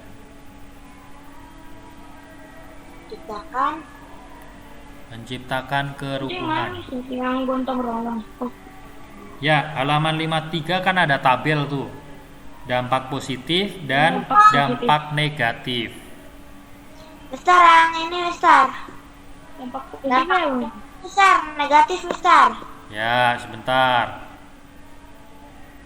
Dampak negatifnya ya tinggal kebalikannya. Berarti kalau tadi pekerjaan berat menjadi ringan karena gotong royongnya luntur, maka pekerjaan menjadi berat.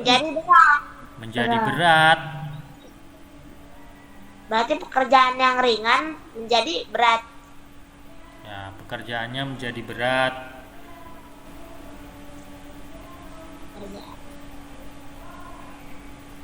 Selesainya lebih lama, yang kedua.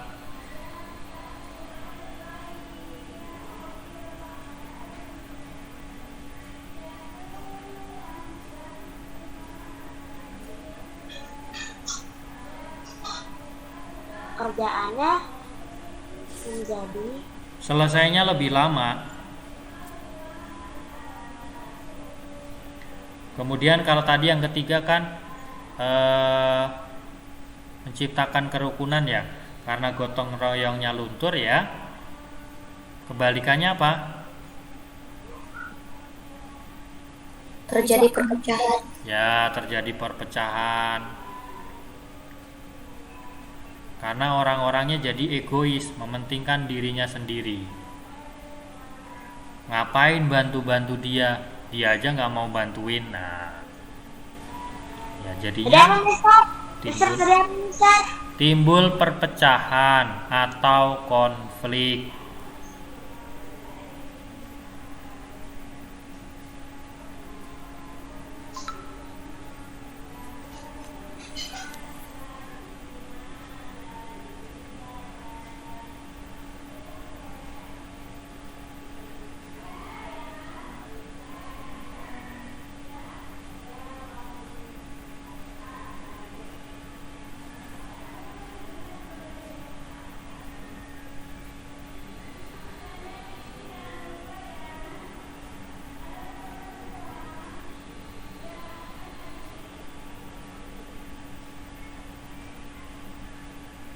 Sudah, Mister. Oke, sekarang budaya gotong royong dikaitkan dengan Pancasila. Sila keberapa tadi? Sila ketiga. 3. Coba dibuka lagi tadi. 2. Sila kedua.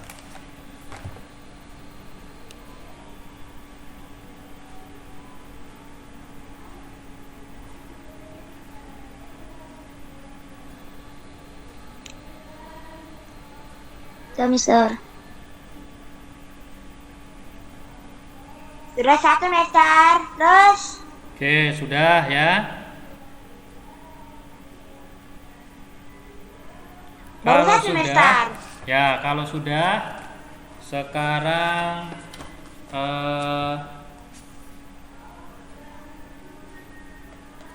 sebentar, Mister. Sila kedua doang, Mister. Kenapa? Mister, sila kedua doang. Iya. Yang udah kan, udah ngajar lagi kan 1 doang berarti. Ya. Terus Oke.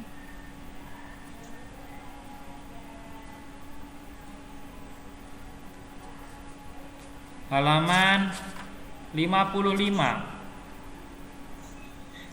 Dah. Halaman 55.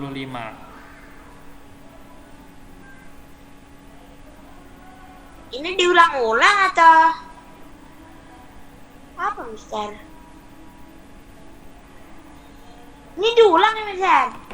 Bukan diulang, ya memang pembahasannya seperti itu. Oh. Oke, di halaman 55 itu membahas tentang manusia sebagai makhluk sosial. Artinya manusia itu tidak dapat hidup tanpa bantuan orang lain. Sekalipun kayanya seperti apa, hartanya banyak, tapi nggak akan pernah bisa hidup tanpa bantuan orang lain. Contoh, Mister orangnya kaya, uangnya banyak, miliaran, tapi nggak bisa hidup sendiri tanpa bantuan orang lain. Misalnya Merasa mau kesepian. bikin rumah, boleh Mister jelasin dulu? Dah. Ya, nanti gantian kalau mau bertanya atau menjelaskan boleh gantian. Sekarang Mister jelaskan dulu. Jadi artinya makhluk sosial adalah makhluk yang tidak dapat hidup tanpa bantuan orang lain. Misalnya Mister kaya, uangnya banyak, itu nggak akan bisa hidup sendiri. Contoh, punya uang banyak, pengen bangun rumah, nggak mungkin Mister bangun rumahnya sendiri, apalagi rumahnya pengen dibangun yang gede. Otomatis kan butuh tukang, butuh kontraktor, butuh arsitek untuk mendesain bangunannya. Kemudian misalnya Mister pengen punya kendaraan, mau beli kendaraan kan harus ke orang lain, nggak bisa bikin sendiri. Nah, jadi itu disebut makhluk sosial seperti itu. Nah, kerjasama yang dilakukan secara bersama disebut gotong royong. Kerjasama seperti ini akhirnya menjadi strategi dalam pola hidup bersama yang saling meringankan beban masing-masing. Adanya kerja semacam ini merupakan suatu bukti adanya keselarasan hidup antar sesama bagi komunitas, terutama yang masih menghormati dan menjalankan nilai kehidupan yang biasanya dilakukan oleh komunitas pedesaan dan komunitas tradisional. Akan tetapi tidak menutup kemungkinan bahwa komunitas masyarakat yang berada di perkotaan juga dalam beberapa hal tertentu melakukan semangat gotong royong. Nah, saat ini gotong royong memang masih sangat dirasakan itu ketika berada di pedesaan. Di sana gotong royongnya masih sangat kuat. Tapi di perkotaan pun juga masih ada gotong royong, tapi nggak seperti yang ada di pedesaan. Paling kalau di kota ketika ada beberapa momen-momen tertentu seperti peringatan hari besar, kemudian ada tetangga atau saudara yang terkena musibah dan yang lainnya, ya. Sebentar Mister, ada telepon. Bentar ya, mohon izin. Assalamualaikum Pak. Halo. Ya, waalaikumsalam. Saya full sampai jam 11:30 Pak.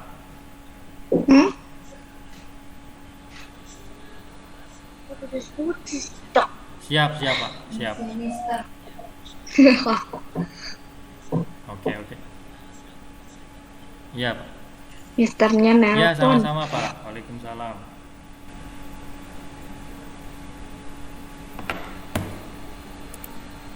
Ya, baik, Mister lanjutkan.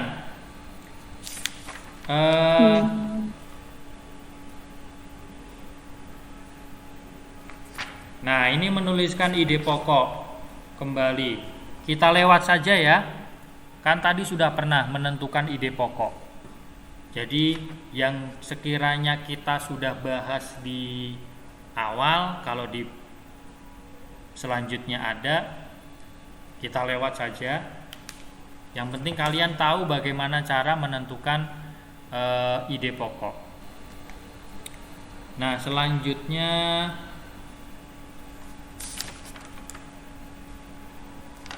kita diminta untuk sebentar.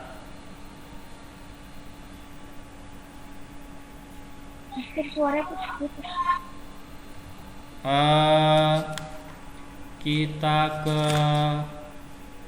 ini matematika semua. Ke pembelajaran 5 halaman 62. Halaman 62. Alat gerak hewan vertebrata dan avertebrata. Alat gerak vertebrata dan avertebrata. Kamu telah tahu bahwa hewan terbagi menjadi 2 golongan. Nah, di pertemuan hari Senin kemarin kalau tidak salah, kita sama-sama sudah mempelajari tentang pengelompokan hewan berdasarkan tulang belakangnya. Jadi ada hewan yang memiliki tulang belakang dan ada hewan yang tidak memiliki tulang belakang, atau disebut vertebrata dan avertebrata. Berikutnya, hewan avertebrata tidak mempunyai tulang belakang. Contohnya apa? Di situ dijelaskan kupu-kupu, semut, lebah, siput, bintang laut, cacing, belalang, ubur-ubur, dan masih banyak lagi. Itu contoh-contoh hewan yang tidak punya tulang belakang.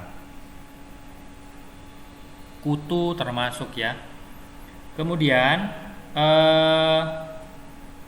sementara hewan vertebrata mempunyai tulang belakang. Contohnya antara lain ikan mas, katak, ular, penyu, burung kutilang, dan panda. Oke, Mister jelaskan terlebih dahulu.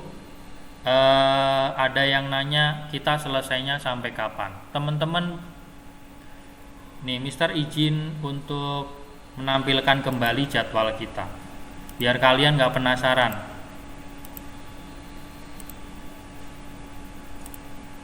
Nah, ini jadwal kita hari ini, hari Rabu. Jadwalnya tematik, fikih. Tematiknya 3 jam, selesainya sampai jam 11.30. Itu ya teman-teman. Nah, jadi supaya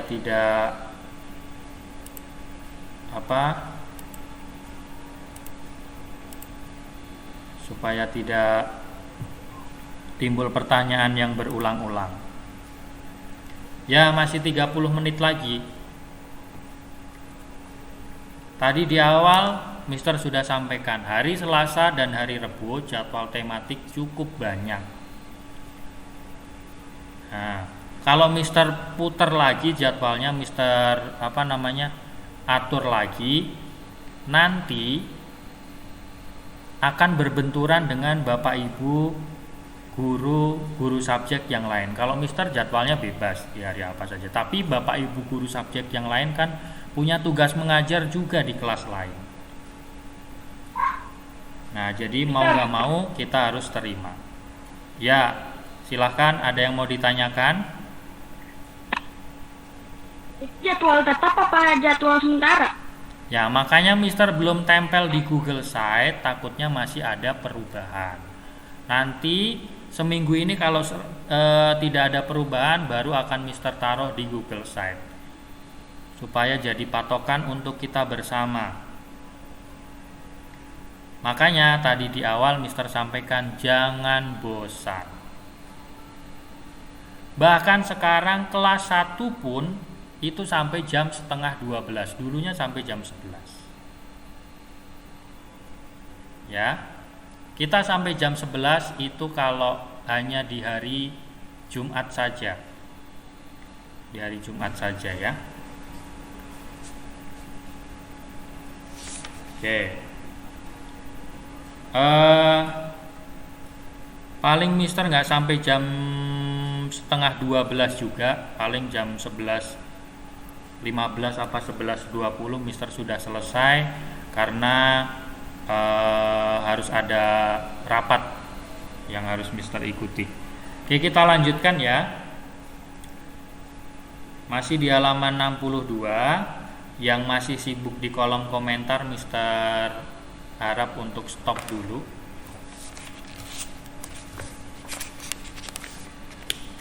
Nah, sekarang alat gerak atau sistem gerak yang terdapat pada hewan avertebrata dan vertebrata memiliki fungsi yang sama, yaitu berhubungan dengan bentuk rangka dan tubuh hewan.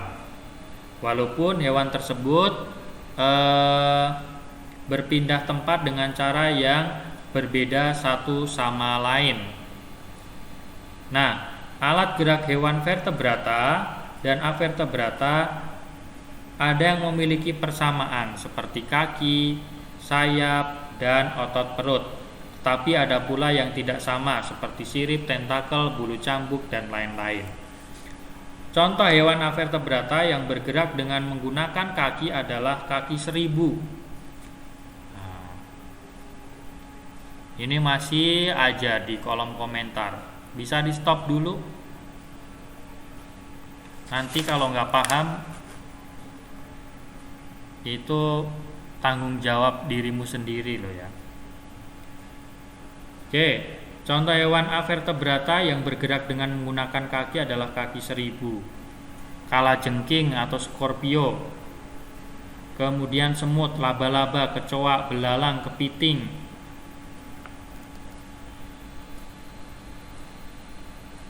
Kemudian contoh hewan bergerak dengan sayap adalah kupu-kupu, lebah, burung, angsa, bebek, kumbang, dan yang lainnya. Nah, pada gambar terlihat kucing berlari dengan menggunakan keempat kakinya dan kupu-kupu terbang menggunakan sayapnya. Kedua hewan tersebut memiliki perbedaan alat gerak. Apakah kamu tahu perbedaan lainnya yang terdapat pada kedua hewan tersebut? Sudah jelas ya, kalau kupu-kupu bergerak menggunakan sayapnya, sementara kucing bergerak menggunakan kakinya. Kemudian perbedaan lainnya, kupu-kupu termasuk hewan avertebrata, sementara kucing termasuk hewan vertebrata. Di halaman berikutnya, halaman 63, itu ada beberapa hewan, ada ikan, ada katak, ada semut, ada ular, ada singa. Nah, sekarang kita tebak-tebakan. Hewan yang diamati yang pertama adalah ikan. Alat geraknya apa? Sirip dan ekor. Sirip dan ekor.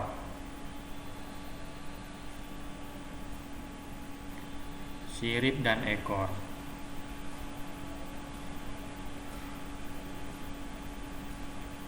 Lalu cara bergeraknya bagaimana ikan itu? Berenang. Berenang, betul sekali. Udah ya. Ikan clear. Selanjutnya ular. Alat geraknya apa ular? Badan. Perut. Perut. Otot perut, betul. Ikan bergerak menggunakan otot perut. Cara bergeraknya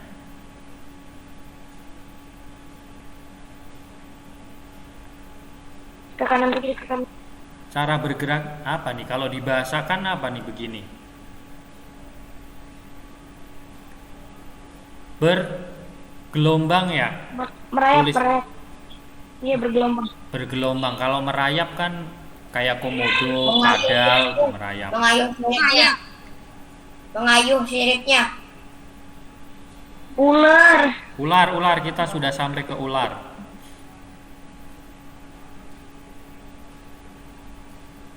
Ya, bergelombang lah gini pokoknya dia jalannya.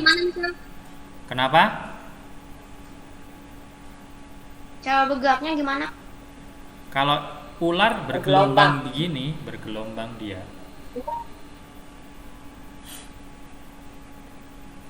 Sekarang kodok atau katak. Alat geraknya Kaki. kaki, Kaki dan betul. tangan. Kaki, empat-empatnya kaki ya, kodok empat-empatnya kaki. Nah, Bukan tangan itu yang kodok alat geraknya kaki. Cara bergeraknya Melompat. melompat. Melompat. Ya, melompat.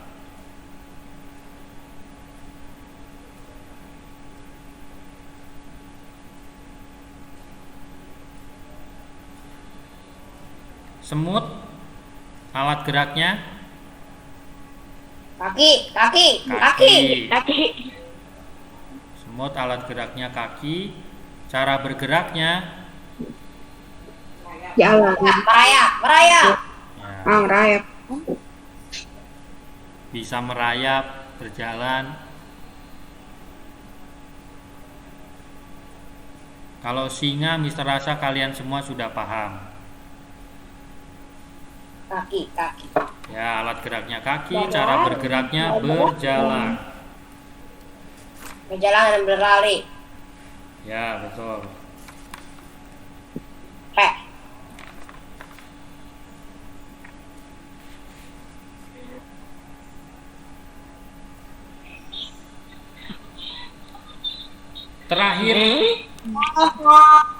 Terakhir ini. Halaman 64. Terakhir halaman 54 itu ada tabel di atas.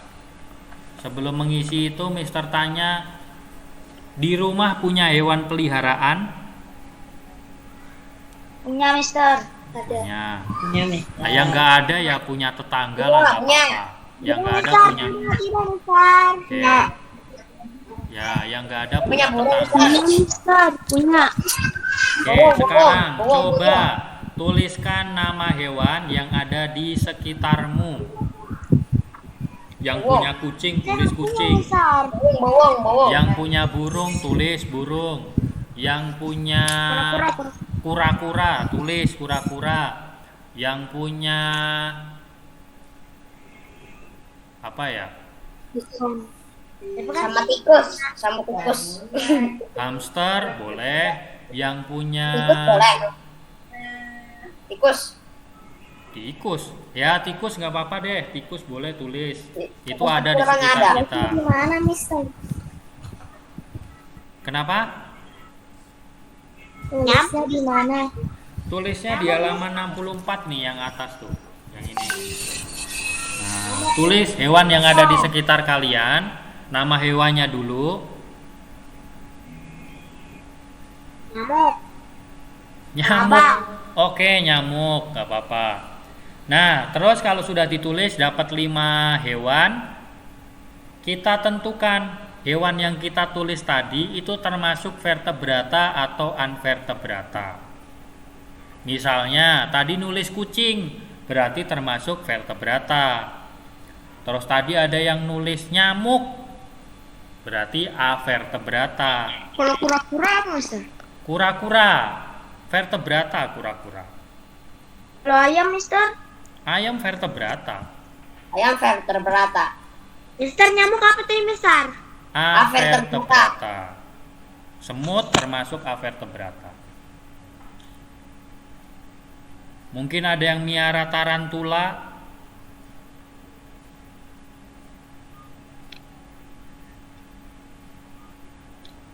Nah, coba tentukan hasil daripada mencari nama hewan di sekitar.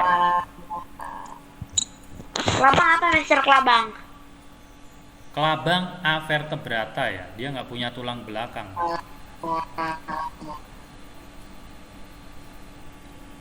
Nah, kalau sudah tentukan alat geraknya. Misalnya tadi nama hewan kucing, termasuk hewan vertebrata, alat geraknya kaki. Nah, tadi yang nulis aneh-aneh, cari tuh alat geraknya berarti.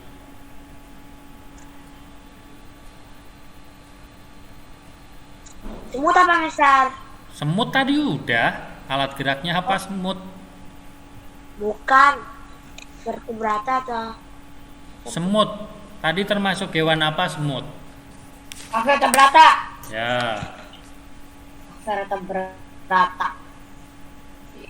Ya, silakan ditulis. burung apa burung, Mister? Burung apa? Vertebrata atau avertebrata? Vertebrata. Vertebrata, dia punya tulang belakang.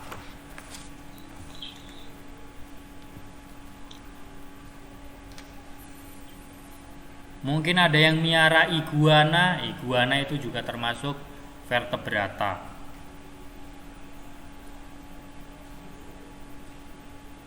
Kalau sudah, fungsi alat geraknya, misalnya kan tadi hewannya kucing, vertebrata, alat geraknya kaki. Fungsi alat geraknya adalah untuk berjalan. Ikan apa Mister? Ikan. Ini bareng-bareng jadi Mister bingung. Coba satu-satu. Harsha dulu, nanya apa? Kalau sampai nomor 3 nggak apa-apa Mister. Nggak apa-apa, yang penting ngerjain, ada usahanya. Ikan apa Mister?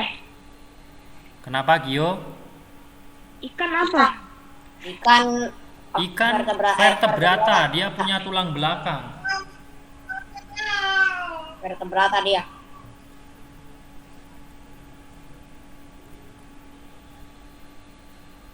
Nah, dibedakan ya mana yang vertebrata, mana yang avertebrata.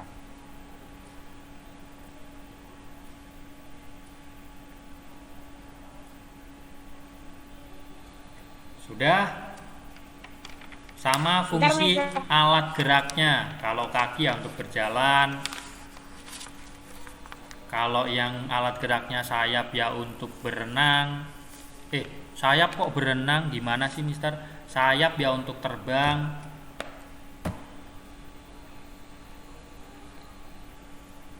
Sirip ya untuk berenang. Sudah Mister. Sudah, selesai. bukunya boleh dilipat, tandai. Kita lanjutkan di pertemuan yang selanjutnya.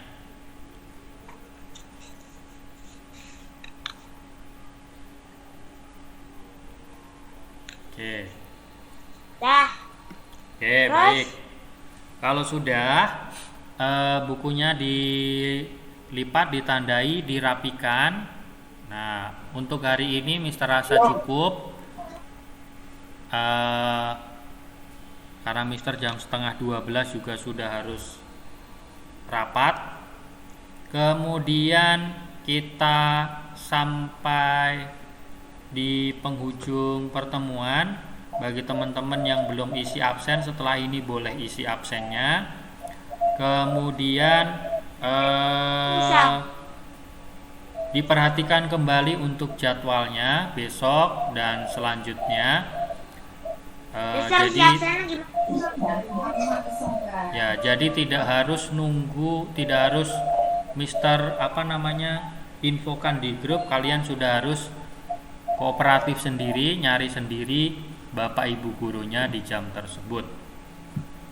Oke teman-teman. Ya, teman-teman terima kasih untuk hari ini. Semoga ilmunya bermanfaat. Mohon maaf atas segala kekurangan. Setelah ini silahkan beristirahat. Bagi yang mau makan siang disilahkan. Jangan lupa teman-teman semua untuk melaksanakan ibadah sholat zuhur. Setelah itu kalau kalian mau tidur siang, mau main game disilahkan. Tapi pesan Mister, kalau mau main game jangan lama-lama. Terima kasih. Sekali lagi Mister akhiri. Mari sama-sama kita tutup dengan hamdalah dan kafaratul majlis bersama-sama. Alhamdulillahirabbil alamin. Subhanakallahumma wa bihamdika asyhadu an la ilaha illa anta astaghfiruka wa atubu ilaik. Kurang dan lebihnya mohon maaf. Wabillahi taufik wal hidayah. Wassalamualaikum warahmatullahi wabarakatuh. Waalaikumsalam warahmatullahi wabarakatuh.